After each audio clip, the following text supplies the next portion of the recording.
اور جانے سے پہلے اس نے ایک دفعہ سوچا کہ عثمان شبیر سے پوچھ لے کہ جہاز میں انہوں نے اگلی نشست پہ بیٹھی ترک عورت کو کیا کہا تھا کہ وہ خفگی سے واپس مڑ گئی تھی، لیکن پھر اس نے جانے دیا بعض باتیں ادھوری ہی رہیں تو بہتر ہوتا ہے۔ اس کے بعد وہ تینوں ابھی ساحل پہ بیٹھی تھی کہ اچانک عائشہ نے بولنا شروع کیا اور اس نے کہا، ریاکاری کی ایک پہچان ہوتی ہے حیا۔ عائشہ کہہ رہی تھی، بعض دفعہ تو بندے کو خود بھی علم نہیں ہوتا کہ وہ دکھاوا کر رہا ہے یا نہیں، لیکن ایسے کام کی پہچان یہ ہوتی ہے کہ اللہ اس پہ کبھی ثابت قدمی عطا نہیں کرتا۔ اور ساحل کے کنارے پر سیاحوں کا خاصا رش تھا۔ بیوقدہ استنبول والوں کا تو مری ہی تھا، موسم گرما شروع ہوتے ہی سیاحوں کا رش لگ جاتا تھا یہاں۔ بھورے سرمئی پروں والے سمندری بگلے بھی ساحل کی پٹی کے ساتھ ساتھ اڑ رہے تھے، اور بہارے کے ہاتھ میں روٹی تھی اور وہ اس کے ٹکڑے ٹکڑے کر کے بگلوں کی طرف اچھال رہی تھی۔ ایک ٹکڑا بھی زمین پہ نہ گرتا، بگلے فضا میں ہی اسے چونچ میں دبا لیتے۔ اور پھر حیا نے عائشہ کی بات کا جواب دیتے ہوئے کہا، ثابت قدمی تو واقعی مشکل ہوتی ہے عائشہ۔ میری ساتھی اسٹوڈنٹس اکثر مجھ پہ آواز کس کر پوچھتی ہیں کہ میں نے اس بڑے سے اسکارف کے اندر کیا چھپا رکھا ہے، تو تم آگے سے کہا کرو کہ خودکش بم چھپا رکھا ہے۔ بہارے نے اس کی طرف گردن جھکا کر رازداری سے کہا تھا، لیکن اس کی بہن نے سن لیا۔ بری بات بہارے، عائشہ نے خفگی سے اسے دیکھا۔ جب اچھی لڑکیاں کوئی فضول بات سنتی ہیں تو اسے بہت باوقار طریقے سے نظر انداز کر دیتی ہیں۔ بہارے نے اتنی ہی پھر خفگی سے سر جھٹکا اور روٹی کے ٹکڑے توڑنے لگی۔ خیر ہے بہارے، ویسے بھی میں تو جولائی میں واپس چلی جاؤں گی، اور وہاں نہ تو ترک حکومت کی سختی ہوگی اور نہ ہی اسرائیلی تانے۔ میں ادھر پوری آزادی کے ساتھ حجاب لے سکوں گی۔ ضرور، مگر خندق کی جنگ میں ایک بنو قریظہ مل ہی جاتا ہے حیا۔ کیا مطلب؟ اس نے نہ سمجھی سے آئیبرو اٹھائی، اور جواباً عائشہ اپنے خاص انداز میں مسکرائی، جیسے اس کے پاس دکھانے کے لیے کوئی خاص جواہر ہو۔ تم نے کبھی سوچا ہے حیا کہ آیت حجاب سورہ احزاب میں ہی کیوں آئی ہے؟ اور اس نے جواب دینے کے بجائے ایک نیا سوال کیا، اور حیا نے ذہن پر زور دیا اور پھر نفی میں سر ہلا دیا۔ شاید اس لیے کہ یہ حکم غزوہ احزاب کے قریب ہی اترا تھا۔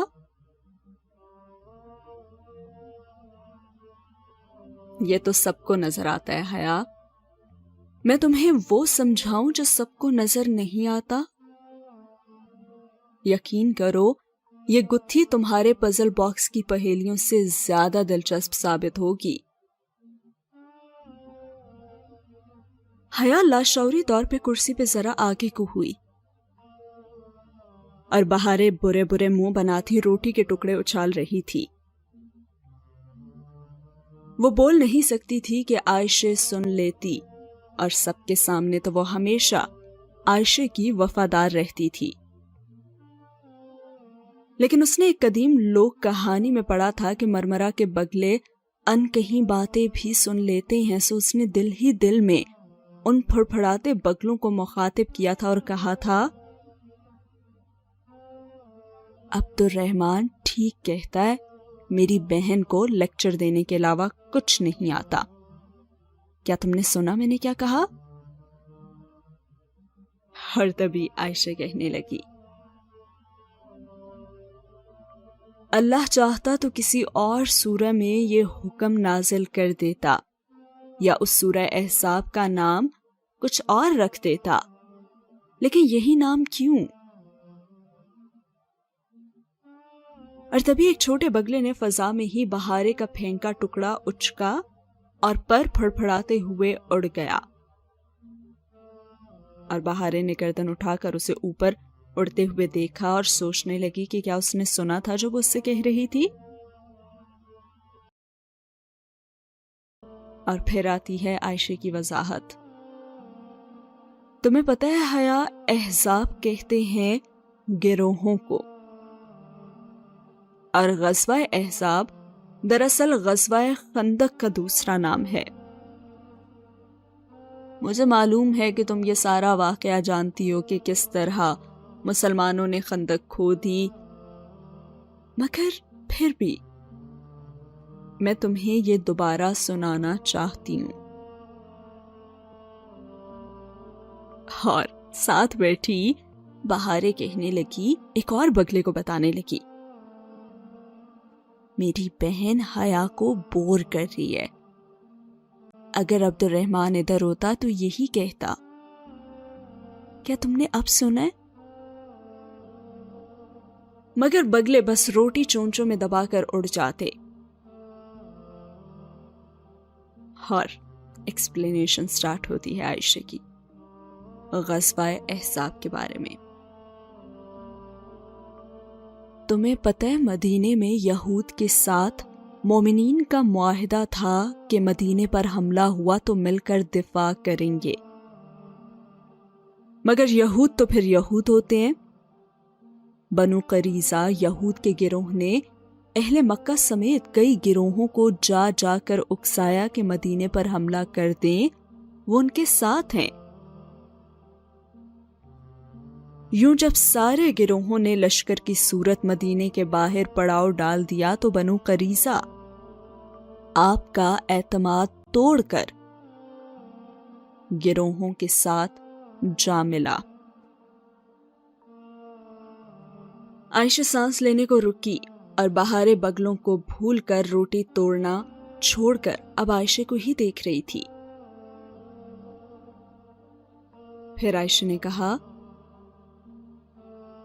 تب مسلمانوں نے اپنے دشمن کے گروہوں کے درمیان ایک بہت لمبی، بہت گہری خندق کھودی تھی۔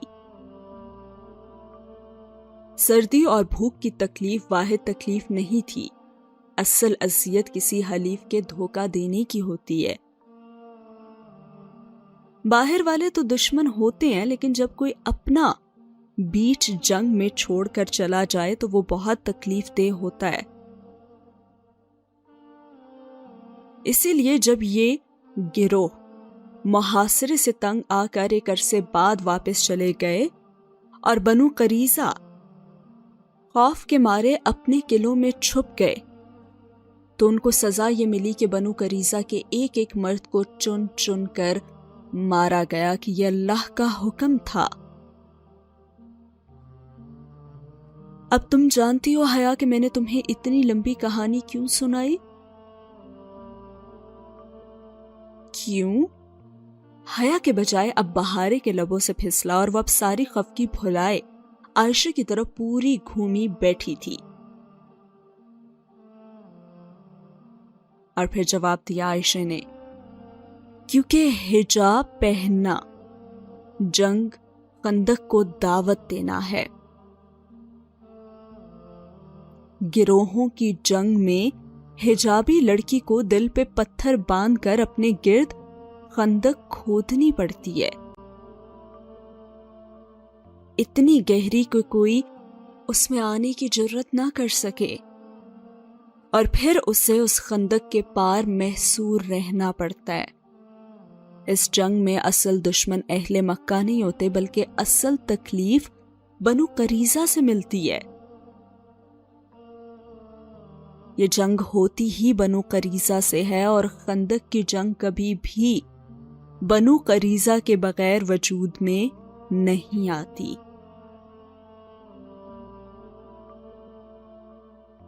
اب عائشہ تو خاموش ہو گئی، اور کوئی سحر تھا جو ٹوٹا تھا، اور حیا نے سمجھ کر سر ہلایا اور سوچا کہ قرآن کی پہیلی تو زیادہ دلچسپ ہوتی ہے۔ اور پھر اس نے جواب دیا عائشہ کو کہ تم صحیح کہہ رہی ہو، لیکن شکر ہے کہ میری فیملی حجاب کی بہت بڑی حامی ہے. میرا ان سے ساری زندگی نقطۂ اختلاف ہی تو یہ رہا ہے. اور پھر وہ مسکرا دی اور کہنے لگی ہو سکتا ہے حیا کہ تمہاری اس جنگ میں کوئی بنو قریظہ نہ ہو، اور اللہ کرے کہ ایسا ہی ہو. عائشہ نے مسکرا کر اسے دعا دی تھی.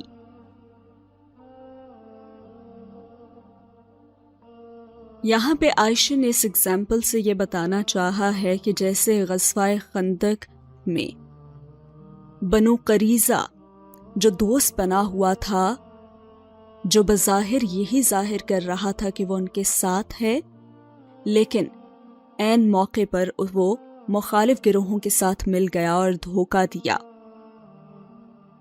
تو تکلیف اصل سردی بھوک نہیں تھی.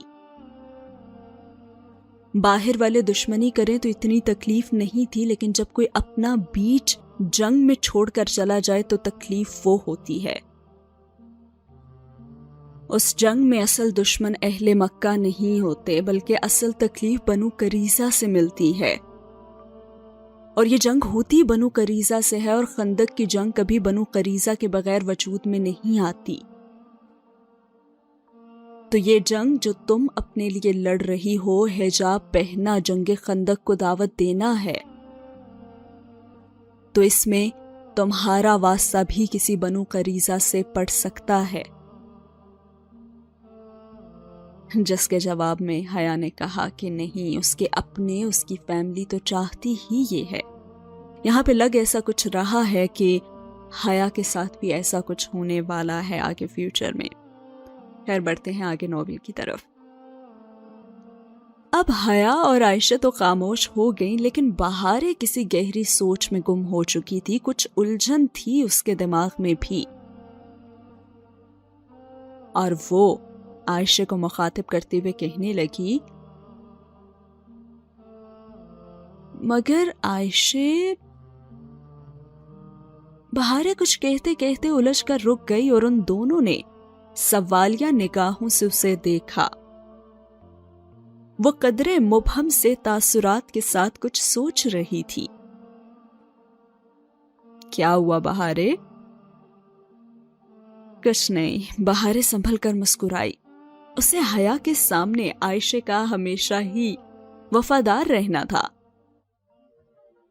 لیکن بعد میں تنہائی میں وہ اسے بتائے گی کہ اس نے ابھی پوری پہیلی حل نہیں کی، بلکہ وہ احزاب کی پزل میں کچھ مس کر گئی تھی.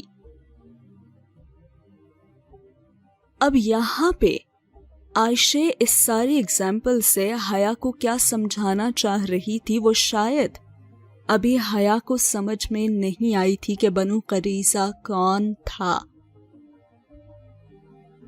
لیکن بہارے نے جب ذرا سا غور کیا تو اس کی سمجھ میں آ گیا، اور اس نے دل ہی دل میں وہ بات بغلوں سے دہرائی اور ان سے کہا کیا تم نے اب سنا؟ کیا تم نے سنا؟ لیکن قریبی ساحل پہ پھدکتے بگلے نے ریت میں کچھ ڈھونڈنے کے لیے گردن جھکائی. ہر وہ سوچنے لگی کہ کیا یہ اسبات کا اشارہ تھا؟ کیا واقعی اس نے کچھ سن لیا تھا؟ بہارے گل یہ سمجھ نہیں سکی تھی، اور ساتھ ہی ہوا یہ سین ختم. بڑھتے ہیں اگلے سین کی طرف. امتحانات کا موسم ختم ہوا تو الوداعی دعوتوں کا سلسلہ شروع ہو گیا، اور اسٹوڈنٹس نے آخری مہینے کی سیاحت کے لیے روانہ ہونا تھا، جو سبانجی میں ایک دفعہ پھر سے وہی ماحول چھا گیا جو اسپرنگ بریک سے پہلے چھایا ہوا تھا. روانگی کی تیاریاں، پیکنگ، آخری شاپنگز، گائیڈ بکس. صرف وہی تھی جس نے ابھی تک کوئی حتمی فیصلہ نہیں کیا تھا کہ اسے بیو قدمی رہنا ہے یا پھر لندن جانا ہے. اس رات ان کے ڈورم میں پوٹلک ڈنر تھا، یعنی ون ڈش پارٹی، جس میں سب ایک ایک ڈش لا رہے تھے. سب ایکسچینج اسٹوڈنٹس اپنے ممالک کی ڈشز تیار کر کے لا رہے تھے. ہر دیسی کھانوں میں بریانی کے علاوہ اسے صرف چکن کڑاہی ہی بنانی آتی تھی، سو انجم باجی کے اپارٹمنٹ پہ ان کے ساتھ مل کر اس نے وہی بنائی تھی. البتہ نمک مرچ ذرا تیز ہو گیا تھا۔ اس سے مجھے وہ سین یاد آ گیا جب وہ پہلی دفعہ بریانی بنا رہی تھی، اور چونکہ ترکی کی مرچوں اتنی زیادہ مرچی نہیں ہوتی ہیں، اسپائسی نہیں ہوتی ہیں، تو اس نے 3-4 چمچے بھر بھر کے ڈال دی تھی اور پھر سب دیکھتے رہ گئے تھے۔ لیکن اب بھی اس سے یہی ہوا تھا، اور پھر انجم باجی اسے تسلی دیتے ہوئے کہنے لگی کہ چلو خیر ہے، کم بنی ہے تو کم ہی کھائیں گے نا سب۔ انجم باجی نے اسے تسلی دی، اور ابھی وہ دونوں ان کے کمرے میں بڑے آئینے کے سامنے کھڑی تیار ہو رہی تھیں۔ حیا اپنا سیاہ سکارف تھوڑی تلے پن اپ کر رہی تھی، جبکہ انجم باجی آئی شیڈ لگا رہی تھی۔ انہوں نے سلک کا نارمل سا جوڑا پہن رکھا تھا۔ جوڑا تو اچھا تھا، لیکن قمیض کافی چھوٹی اور شلوار کھلی تھی۔ یا تو انجم باجی ذرا آؤٹ ڈیٹڈ تھی، یا پھر انڈیا میں ابھی تک پٹیالہ شلوار اور چھوٹی قمیض کا فیشن ہی چل رہا تھا۔ پاکستان میں تو وہ عرصہ ہوا غائب ہو چکا تھا۔ اس نے سوچا تو تھا، لیکن انجم باجی سے کچھ کہا نہیں۔ تم آج تو نقاب مت کرو، آج تو پارٹی ہے۔ اسے نقاب کرتے دیکھ کر انجم باجی ذرا بے چینی سے بولی تھی، اور وہ ذرا چونکی اور پھر دھیرے سے مسکرائی۔ پارٹی تو ہے انجم باجی، لیکن لوگ تو وہی ہیں نا جن سے سارا دن نقاب کرتی ہوں، اب اتارا تو کتنا برا لگے گا۔ اس نے بے حد رسان سے سمجھایا تو انہوں نے بھی سر ہلا دیا اور کہا، ہاں یہ تو ہے۔ ویسے اپنے دیسی لوگ کتنے اچھے ہوتے ہیں نا، حجاب پہ آپ کو ویسے اذیت نہیں دیتے جیسے ٹولی جیسے لوگ دیتے ہیں۔ شکر انجم باجی نے دوبارہ اعتراض نہیں کیا تھا، اور کرنا بھی نہیں چاہیے تھا، وہ بھی تو ان کے پرانے فیشن پہ کچھ نہیں بولی تھی نا۔ اس نے پیشانی سے سکارف ٹھیک کرتے ہوئے سوچا تھا۔ آج اس نے سیاہ سلک بلاؤز اور سکرٹ کے ساتھ سیاہ سکارف لیا ہوا تھا۔ پورا لباس سیاہ تھا، بس آستین پہ کلائیوں کے گرد سفید موتیوں کی دوہری لڑی لگی ہوئی تھی جو کہ مدھم سے چمکتی تھی۔ اب ڈون بلاک کے کامن روم میں روشنیوں کا سا سما تھا، کرسیوں کے پھول ویسے ہی بنے تھے جیسے حسین کی سالگرہ کے دن بنائے گئے تھے۔ اس کا جنجر بریڈ ہاؤس اور ڈی جے۔ خیر یورپین لڑکیاں بہت دل سے تیار ہوئی تھی، شولڈر لیس ملبوسات جو گھٹنوں پر سے اوپر آتے تھے۔ اب وہ سب سے الگ تھلگ ایک کونے میں خاموش سی بیٹھی تھی۔ فلسطینی لڑکے اور ہولے اپنے اپنے کاموں میں مصروف تھے، سو وہ آ نہیں سکے تھے، اور وہ خود کو بہت تنہا محسوس کر رہی تھی۔ دل میں عجیب سی ویرانی چھا گئی تھی، جیسے کہ وہ کسی غلط جگہ پہ آ گئی ہو۔ اگر وہ پہلے والی حیا ہوتی تو ایسے تیار ہوتی کہ کوئی اسے نظر انداز نہ کر پاتا۔ وہ موقع کی مناسبت سے ساڑی، اونچا جوڑا اور ہائی ہیلز ہی پہنتی، اور پھر اس نے اپنا سر جھٹکا۔ زمانہ جاہلیت کی کشش سکل آخر مرتی کیوں نہیں ہے؟ وہ کیوں اسے بار بار کھینچتی رہتی ہے؟ حالانکہ وہ تو قطعاً واپس اس دور میں نہیں لوٹنا چاہتی، وہ تو اس پہاڑی پہ قدم بقدم اوپر چڑھنا چاہتی تھی۔ تو پھر اب وہ نیچے کیوں دیکھ رہی تھی؟ نیچے تو صرف کھائی تھی، اور اسے صرف اوپر ہی جانا تھا۔ لیکن یہ دنیا کی ڈسٹریکشنز اور یہ جو گریویٹیشنل فورس ہے فیشن دنیا کی، یہ اسے واپس کیوں کھینچ رہی تھی؟ انہی سوچوں میں وہ گم تھی کہ کھانا شروع ہو چکا تھا۔ اسٹوڈنٹس ہنستے مسکراتے باتیں کرتے پلیٹیں لیے ادھر ادھر گھوم رہے تھے۔ ٹولی اپنی ڈش اٹھا کر وہیں لے آئی تھی، اور پتہ نہیں گوشت اور گاجر کا کیا ملغوبہ تھا جس کا وہ ایک بہت مشکل صبرانی نام لے رہی تھی۔ اس نے بہت ہی خوش دلی سے حیا کے آگے ڈش کی تو حیا نے شکریہ کہتے ذرا سا پلیٹ میں ڈالا، اور پھر ٹولی مسکرا کر آگے بڑھ گئی، اور حیا نے تمام سوچوں کو ذہن سے جھٹکتے کانٹے میں گوشت کا ٹکڑا پھنسایا تو پھر ایک دم ٹھہر گئی۔ وہ تو نقاب میں بیٹھی تھی نا، اور نقاب کے ساتھ وہ کیسے کھا سکتی تھی؟ اسے کیوں بھول گیا کہ وہ نقاب کے ساتھ نہیں کھا سکتی؟ اس نے بے بسی سے ارد گرد دیکھا تو کوئی اس کی طرف متوجہ نہیں تھا، لیکن ہاں وہاں بہت سے لڑکے تھے اور وہ نقاب نہیں اتار سکتی تھی، کم از کم ٹالی کے اس ملغوبے کے لیے تو کبھی بھی نہیں۔ اس نے بے دلی سے کانٹا پلیٹ میں گرا دیا اور دل کی ویرانی اب اور بڑھ گئی۔ اتنے سارے ایک جیسے لوگوں میں ایک ہی مختلف سی لڑکی پتہ نہیں کہاں سے آ گئی تھی۔ اسے لگ رہا تھا کہ وہ ان سب میں بالکل مس فٹ تھی، اجنبی سی، ایلین، کسی اور دنیا سے تعلق رکھنے والی۔ یہ دنیا تو اس کی تھی ہی نہیں۔ آگے پاکستان میں بھی تو 2 دعوتیں اور تقریبات ہوں گی، تو وہ کیا ادھر بھی مس فٹ لگے گی؟ یوں اس لبادے میں خود کو لپیٹے، الگ تھلگ، خاموش سی۔ لوگ تو اسے پاگل کہیں گے، اسے اجنبی کہیں گے، تو کیا اسے لوگوں کی باتوں سے فرق نہیں پڑے گا؟ مگر خود اس کو سارا منظر بھی تو بہت اجنبی سا لگ رہا تھا۔ خود کو کیا جواب دیتی؟ وہ جیسے انگریزی میں کہتے ہیں نا، آڈ ون آؤٹ، وہ وہی بن چکی تھی۔ ایسے تھا جیسے نقاب کرنے کے بعد اس کا سوشل سرکل، اس کے فرینڈ سرکل، اس کے ارد گرد لوگ سب ختم ہو گئے تھے، وہ اکیلی رہ گئی تھی۔ اب گھٹن بڑھ گئی تھی اور اسے لگا کہ اگر وہ کچھ دیر مزید بیٹھی رہی تو شاید رو دے گی۔ اسے شاید یہاں سے کہیں بہت دور چلے جانا چاہیے، کسی جنگل میں جہاں وہ اجنبی نہ ہو۔ وہ تیزی سے اٹھی اور دروازے کی طرف بڑھی، اور پھر راستے میں ٹالی 2 لڑکیوں کے ساتھ کھڑی ہنس ہنس کر باتیں کر رہی تھی، اور اسے آتے دیکھ کر وہ شرارت سے مسکرائی۔ حیا، تم نے اپنے سکارف میں کیا چھپا رکھا ہے؟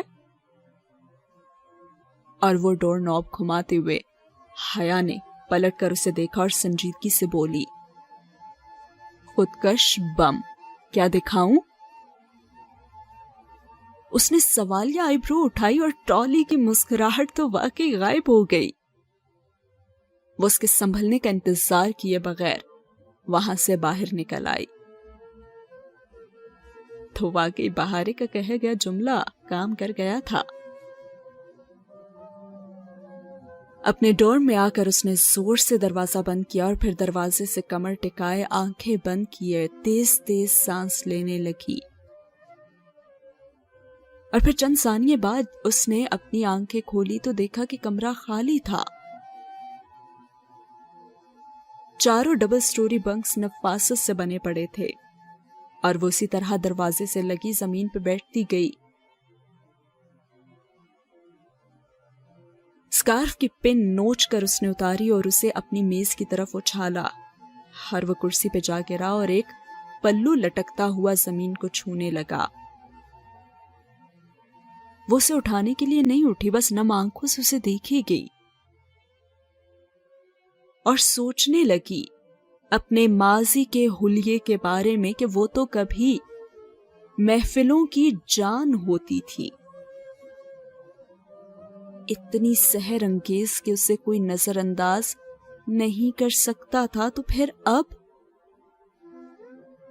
وہ کیسے ایک دم سے سب کے لیے اجنبی بن گئی تھی؟ انہی سوچوں میں وہ گم تھی کہ بیپ کی آواز کے ساتھ پاکٹ میں رکھا فون بجا۔ اس نے فون نکال کر ڈبڈبائی آنکھوں سے دیکھا تو وہ میجر احمد کا میسج تھا، جہاں پہ صرف 3 الفاظ لکھے تھے، کیسی ہیں آپ؟ اور شاید اس کے دل نے اسے بتا دیا تھا کہ وہ بہت ٹوٹی ہوئی، بکھری ہوئی سی ہے۔